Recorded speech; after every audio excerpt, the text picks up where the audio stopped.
Right now on the CW58. Now, so I mean, I guess in that regard, maybe I'll just get rid of a handful of questions that I have. Does this movie play into this at all, in your opinion? Is it even worth discussing? Just in terms of that, or is this mostly just a media narrative that they grabbed onto as they were crafting their own story within the media? Well, it's worth discussing. Okay.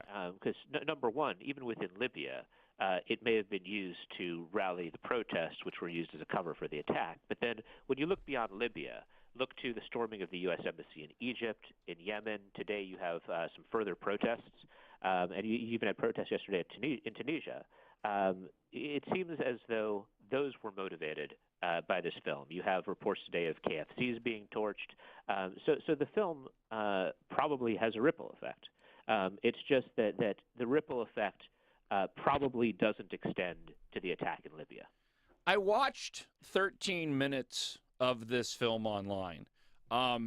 Help me understand. I don't get it. I can understand if you were not being a Muslim and not understanding the outrage one would have if that what you believe in is being mocked. I guess I can try to relate to it on that level, but I'm watching this movie and it's bizarre. It's hard to follow, understand. It's got American individuals in it. Is this like a subgenre? Are there movies like this all the time? Have you watched this? Help me make some sense of this, because it doesn't make a whole lot of sense to me. Well, there's two things you're asking about, right? One is the movie, right, and one is the rage. Right. So as to the movie... I have a hard time watching the movie and then understanding the rage that coincides with it is my point. Well, the movie itself, from what we can gather, and an actress in it has been interviewed by the media, the actors and actresses in it didn't realize they were making a movie about Muhammad. The individual they kept talking about was called Father George, and references to Muhammad and Islam got dubbed in later on. That's why I noticed that when I was watching it, and I had my suspicion. So okay. So that's one thing. The second thing is as to the rage. There's a different conception within Islam than Christianity of what is permissible to say about a prophet. Christianity was born in humiliation of the key figure in the religion, right? Jesus was mocked incessantly while he was on the cross in his very weakest moment. He was beaten along the way. That's a certain thing that Christianity was born into, and the early Christians were martyred. They didn't fight against the Roman oppressors. A lot of them very happily went to death during the early persecution they were experiencing.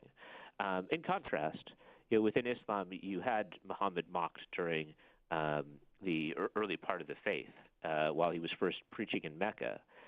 But eventually, Islam became a story not of humiliation, but of triumph.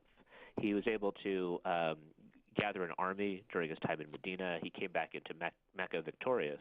And traditionally within Islam, not only is there a belief that you shouldn't mock prophets, but as you can see from a number of recent incidents, including the Danish cartoon controversy, right, South Park episodes being censored and the like, there's even a hesitancy, even I would say a proscription, a prohibition on even depicting prophets. So that's a very, very different conception. And further, when you look at the Muslim world, there's a different conception of speech rights. Here we believe in rather unfettered free speech, which I think is healthy. Within the Muslim world, you do not get that. And so when you have a film like this, one of the reasons, look, sometimes for Americans, we're confused. Why are they attacking U.S. embassies? Right. The U.S. government condemned the film. It didn't make the film. But to a lot of protesters, speech coming out of the U.S.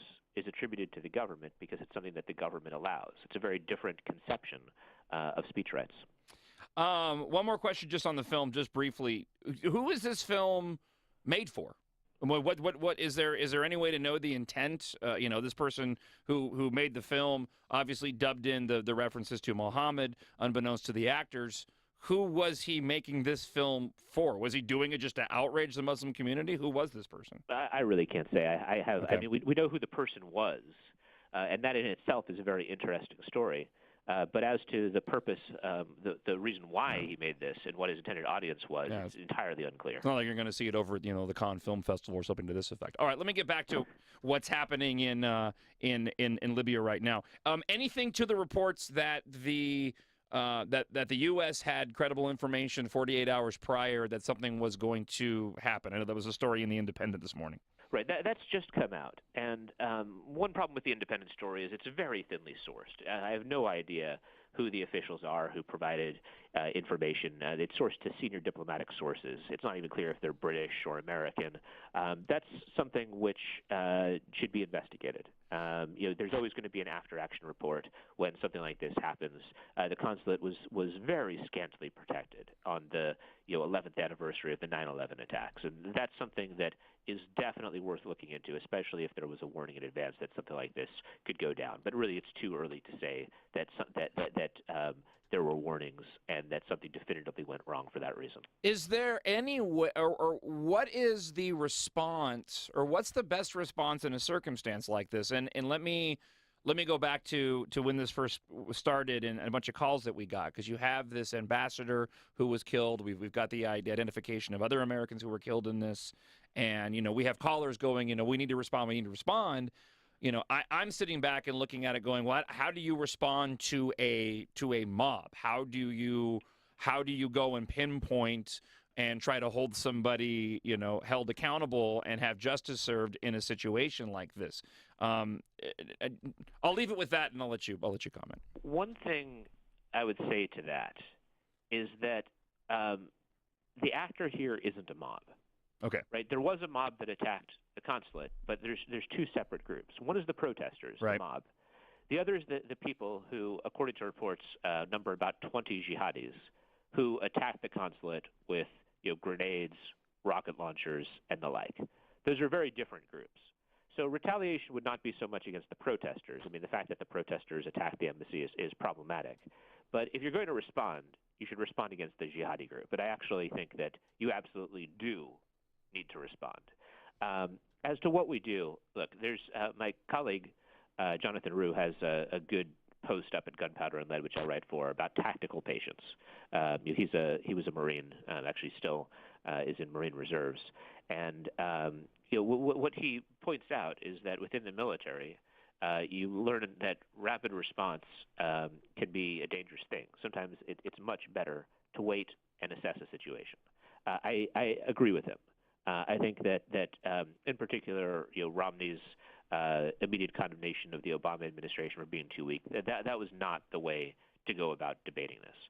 But I think that at the end of the day, we have had for a while signs of how dangerous jihadi groups are becoming within Libya. There are ways to go about this. According to recent reports, we've even flown drones, surveillance drones, over jihadi training camps in eastern Libya. So going after the training camps, working with the Libyan government to crack down on these factions, things like that are part of the response that would be a part of the U.S. arsenal.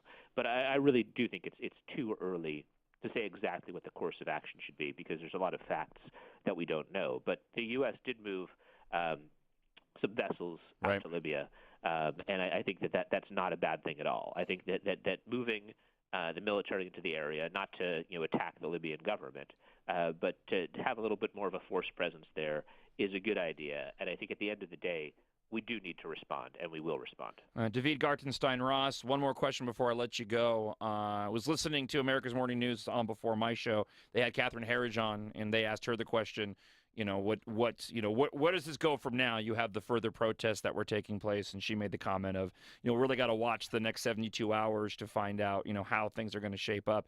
Is this a situation where we have, this one incident that spawned these other protests and it'll scale back, or is it a situation where it could continue to spiral and get worse? I wouldn't bet on the former. I wouldn't bet that it'll just naturally scale back. And what's very instructive is, remember, I mentioned the Danish cartoon and that controversy and how that sparked worldwide riots. At the end of the day, there were no riots within the first 6 months of publication. After 6 months, through some agitation, and there was a Danish imam named Abu Laban who went to the Middle East. You had some agitation, and then eventually the riots caught on. This may be the kind of thing that fizzles out after a few days, or it may be the kind of thing that ends up building, depending on who's trying to manipulate it and how successful they are. Daveed Gartenstein Ross, again, author of Bin Laden's Legacy, defenddemocracy.org. I know you're busy and you're traveling, but I appreciate very much you taking some time out this morning and giving us your insight. Follow Daveed up on Twitter as well if you want to keep up to speed. You're busy on what's your Twitter handle? Because I don't know off the top of my head. It's Daveed GR. That's DAVEED GR. Excellent. Great talking to you, sir, and we'll catch up with you again real soon.